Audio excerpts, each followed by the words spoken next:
के कर अपना औकात छोड़ा बौना तोरा रे गरम हो कौपारे हमरे पीछे हो कोई ढेर लोग खड़ा बाहर चल के बोला मिटाती मगर हमर हिला तवे जौना के दम पे उड़ो ही छौरी ला सोना हो कर मिला तवे जौना के दम पे कूदो ही छौरी ला सोना हो कर मिला तवे हां त दिने दिने टंगवा ले के कर औकात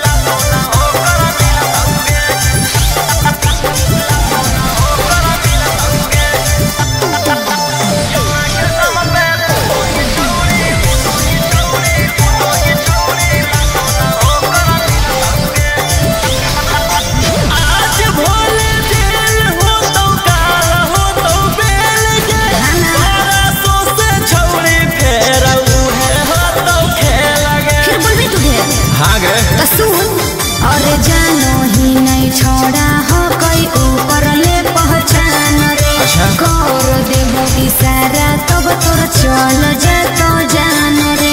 नाम हमर सुन के दर्जी कफन भी नहीं सिलत जौना के दम पे कूदो ही छौरी ला सोना हो कर मिलत जौना के दम पे कूदो ही छौरी